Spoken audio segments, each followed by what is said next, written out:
O Senhor esteja convosco. Proclamação do Evangelho de Jesus Cristo, segundo João. Tomé, chamado Dídimo, que era um dos 12, não estava com eles quando Jesus veio. Os outros discípulos contaram-lhe depois: vimos o Senhor. Mas Tomé disse-lhes: se eu não vir a marca dos pregos em suas mãos, se eu não puser o dedo nas marcas dos pregos, e não puser a mão no seu lado, não crerei. 8 dias depois, encontravam-se os discípulos novamente reunidos em casa, e Tomé estava com eles. Estando fechadas as portas, Jesus entrou, pôs-se no meio deles e disse: a paz esteja convosco. Depois disse a Tomé: põe o teu dedo aqui e olha as minhas mãos. Estende a tua mão e coloca-a no meu lado. E não sejas incrédulo, mas fiel. Tomé respondeu: meu Senhor e meu Deus. Jesus lhe disse: creste porque me viste. Bem-aventurados os que creram sem terem visto. Palavra da salvação.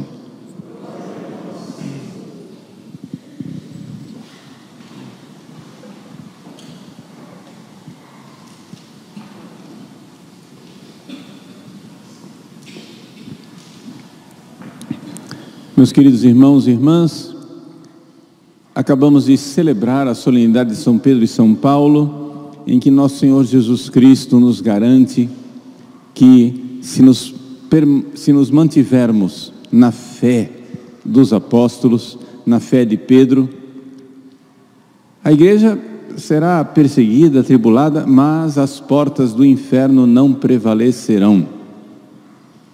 Pois bem, esta garantia desta fé salvífica, esta fé que vence os infernos, é exatamente aquilo que nós queremos aprofundar ao celebrar o apóstolo São Tomé. O nome de Tomé, em aramaico ou hebraico, é Tomás. Somos nós na língua portuguesa que fazemos distinção entre Tomás e Tomé, mas é o mesmo nome. Então, ele é o apóstolo Tomás, ou Tomé. E Tomás, ou Tomé, em aramaico grego, quer dizer gêmeo. É por isso que no início do Evangelho, né, é traduzido para o grego. Tomé, chamado Dídimo, ou seja, gêmeo. Dídimo, Tomé, gêmeo, é tudo a mesma coisa. É só uma curiosidade sobre o nome de São Tomé. O que interessa para nós é nós nos determos um pouco naquilo que é o ato de fé. Vejam só. Muita gente diz assim: Tomé não fez ato de fé. Por quê? Porque ele teve que ver para crer. E se você vê, você não precisa mais de fé, não é isso? Eu não preciso ter fé nenhuma de que vocês estão aqui diante de mim, eu estou vendo. Não preciso ter fé na existência desse ambão. Está aqui, palpável na minha frente. Acontece, porém, que São Tomé fez um ato de fé, sim. Ele duvidou inicialmente de um fato histórico, de um fato comprovável historicamente, que é que Jesus tivesse ressuscitado verdadeiramente e que tivesse aparecido aos outros 10 apóstolos em carne e osso. Então ele quis comprovar um fato histórico. O fato histórico de que aquele homem, que tinha convivido com eles durante 3 anos, que eles bem conheciam, o fato histórico de que aquele homem estava vivo. e que era Ele mesmo. O colocar o dedo nas chagas de Jesus não é somente comprovar que Jesus era de carne e osso, mas que aquele corpo de carne e osso que estava ali na frente não era um outro corpo, era o corpo do ressuscitado. Perdão, era o corpo do crucificado. Era o corpo daquele que tinha sido crucificado. As chagas de Cristo comprovam, não é um outro, é aquele. O crucificado é o ressuscitado, a mesma pessoa, o mesmo corpo. E até aqui, então, está explicado. São Tomé duvidou de um fato histórico. São Tomé teve a prova de um fato histórico. Teve, não é, uma prova empírica, sensível do fato histórico. Mas até aí é simplesmente o fato de que um homem que antes estava morto, agora está vivo, ponto. Nada disso nos leva a dar o salto enorme, a transpor o abismo para dizer: meu Senhor e meu Deus. Que foi exatamente isso que São Tomé fez. São Tomé, diante de Jesus ressuscitado, diante de um homem redivivo, que é um fato milagroso, é um fato extraordinário, é um fato fora do comum, São Tomé dá o grande salto na fé e faz a mais completa e perfeita profissão de fé do Novo Testamento. Nenhum dos apóstolos professa a fé com esta clareza de São Tomé, de dizer para Jesus, para aquele homem ressuscitado: meu Senhor e meu Deus. Tomé se ajoelha diante de um homem, sim, um homem, aspas, milagroso, um homem ressuscitado, mas ele vê Deus. E nós reconhecermos Deus num homem é um passo extraordinário, é uma coisa que nós só podemos fazer, como disse o próprio Jesus a São Pedro, não é? Não foi a carne nem o sangue, mas o Pai do céu que te revelou isso. Ali existe uma realidade da fé que é o que nós estamos querendo contemplar. Vejam, meus queridos, os maiores milagres e as maiores provas de fé são somente um preâmbulo da nossa fé, são somente os passos iniciais, são somente indícios de credibilidade. O fato de que Jesus era um homem santo, sua vida santíssima e cheia de amor, o fato de que Jesus ressuscitava os mortos, curava os doentes, expulsava os demônios, o fato de que Jesus caminhava sobre as águas, fazia secar a figueira, o fato de que Jesus provocava pescas milagrosas, o fato de que Jesus foi crucificado e ressuscitou ao terceiro dia, o fato da sua doutrina sublime, de que ele disse e fez tudo o que disse, que ele fez e explicou tudo o que fez. Todos esses fatos são extraordinários, mas se nós não recebermos do céu a luz sobrenatural para dar o passo da fé, nós não teremos fé. Ou seja, a fé de que aquele homem não é simplesmente um homem.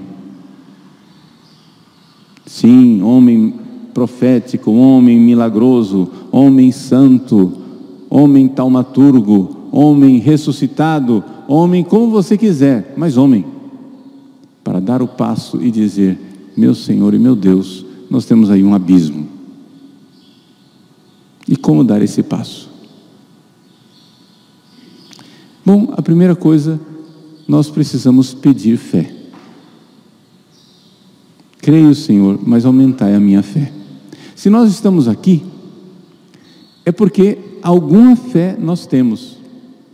Se você sente que não tem fé, se você percebe dentro de você uma certa dúvida, uma tergiversação, uma coisa assim, um pouco incerta, insegura, creio, mas parece que eu não creio, creio, mas não creio de forma profunda, creio, mas na hora da provação, na hora da necessidade, parece que a minha fé vacila. Bom, então você precisa pedir a fé. É importante que nós saibamos disso. Fé é uma realidade que cresce. A maior parte das pessoas, alguma fé tem, mas tem uma fé vacilante, incerta, insegura. Não é que Tomé não tivesse fé nenhuma. Não. Jesus repreendeu várias vezes aos apóstolos a sua pouca fé. Oligopistos, em grego, fé pequena. Homens de fé pequena. Então nós podemos aqui compreender isso. Quem não tem fé nenhuma, que Deus tenha misericórdia e lhe dê alguma fé. Essa alguma fé começa como?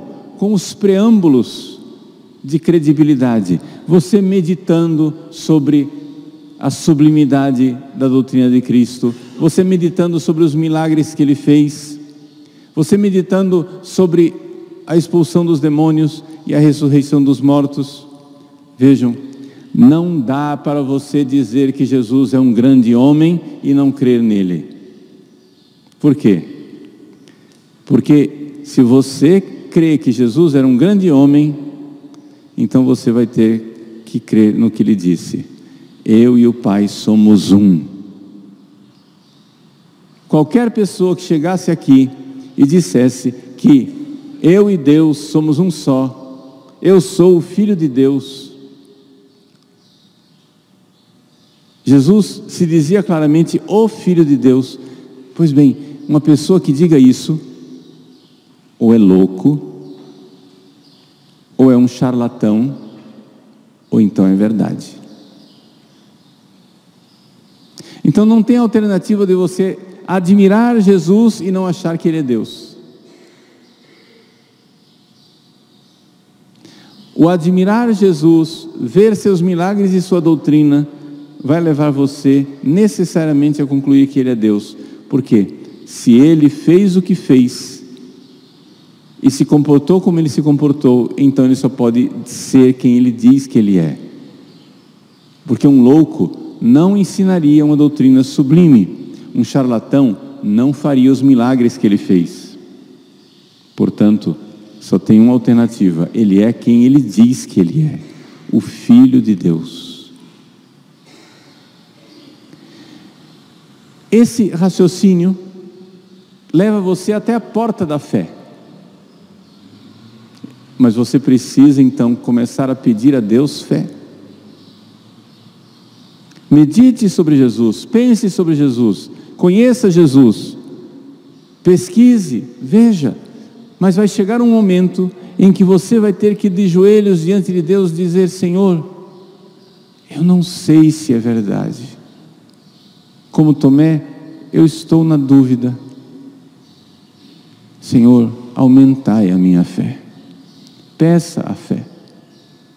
Peça a fé e peça a fé sempre. Peça a fé todos os dias. Peça uma fé maior. Fé aumenta. De uma fé incipiente, vacilante, claudicante, uma fé que trôpega, vai mancolejando, e dando seus primeiros passos, você pode realmente ter aquela fé sólida, profunda, arraigada, inabalável dos santos. Crer. De tal forma que quando Jesus diz: isto é meu corpo, você vê pão, mas você crê que Ele está vivo ali. Quando Ele diz: teus pecados estão perdoados, eu te absolvo em nome do Pai e do Filho, você que se sente culpado, você se sabe perdoado. Quando Ele diz: levanta-te e anda, e você que se sente incapaz de caminhar o caminho de Deus, começa a ver suas virtudes surgindo, seus pecados diminuindo, seu coração serenando, sua vida transformando. É isso que faz a fé. A fé é uma força de Deus para aquele que crê. A fé, ela realiza isso, mas somente Deus pode nos dar a fé. Então, nós precisamos pedir a fé. E quem tem fé, peça maior. Peça que ela cresça. Por quê? Porque existe esse fenômeno, existe essa doença cristã. Existe essa doença de quem já é cristão. É a doença da oligopistia, ou seja, da fé pequena. Você já tem fé, mas ela é pequena, claudicante, insegura, incerta. Santo Tomé é para nós um luzeiro, porque ele mostra que os apóstolos fizeram um caminho de fé. Até mesmo São Pedro, que nós celebrávamos ontem, ao qual Jesus garantiu que sobre essa fé edificaria a sua igreja e as portas do inferno não prevaleceriam. Até mesmo São Pedro teve que fazer um caminho de fé, teve que aumentar a sua fé. Por quê? Porque pelo fato de sua fé ser sincera, mas não arraigada o suficiente, é que ele cometeu os erros que cometeu. São Pedro, fogo de palha, né? Jesus deu a ele o nome de Pedro, mas o nome de Pedro era um paradoxo. Não existe apóstolo mais inconstante do que Pedro. A pedra firme, a rocha firme, inabalável sobre o qual nós construímos a igreja, Jesus, de propósito, escolheu um homem tergiversante, um homem empolgado, porém fogo de palha. É São Pedro que, empolgado, deixa tudo para seguir Jesus, mas logo depois começa a pedir coisas de volta. É São Pedro que caminha nas águas, mas logo depois afunda. É São Pedro que tem visões no Monte Tabor, mas logo em seguida não quer carregar a cruz. É São Pedro quem professa a fé em Jesus e logo em seguida é chamado de Satanás. É São Pedro que faz juras de amor a Jesus na última ceia e logo em seguida Jesus diz: Satanás pediu que eu te peneirasse como o trigo. É São Pedro que no Horto das Oliveiras está disposto a enfrentar um batalhão que veio buscar Jesus e logo em seguida treme diante da empregada do sumo sacerdote. É esse que é a pedra sobre a qual se edifica a igreja? São Tomé coloca luz em cima desse mistério. É que São Pedro tinha fé, mas essa fé precisa ser aprofundada. Essa fé precisa crescer. Homem de pouca fé. É nessa fé que se constrói a igreja e as portas do inferno não prevalecerão. Mas creio, Senhor, mas aumentai a minha fé. Creio, Senhor, mas ajudai a nossa falta de fé, a nossa pouca fé, a pequenez da nossa fé. Peçamos sinceramente, peçamos insistentemente. Peçamos a Deus isso. Ele quer nos dar. Essa é a oração infalível. Eu não sei se Deus quer curar suas doenças, ou se Deus quer fazer você resolver suas crises financeiras, ou resolver outro tipo de problema material, temporal, físico, pelo qual você esteja passando. Mas uma coisa é certa: Ele quer que você tenha mais fé. E isso nos dá uma oração infalível, uma oração segura, porque nós estamos pedindo aquilo que Ele já quer dar. Nós pedimos aquilo que é certeza, que é garantia. Se nós pedirmos fé, teremos fé. Se nós pedirmos fé, então haverá em nossas vidas aquela rocha inabalável, em cima da qual a igreja é edificada e diante da qual as portas do inferno não prevalecem. Sim, a história da igreja, ela é assim: 1000 batalhas. A igreja pode perder 1000 batalhas, mas ela vencerá a guerra. Essa é a maravilha da história. Nós já sabemos como ela terminará. Non prevalebunt. Não prevalecerão. A igreja pode perder 1000 batalhas, mas vencerá a guerra. Nosso Senhor garantiu. Assim Ele disse a Pedro. Assim é a fé dos apóstolos, a fé de São Tomé, com o qual nós hoje queremos nos aproximar do altar, para diante do Cristo Eucarístico dizer: meu Senhor e meu Deus.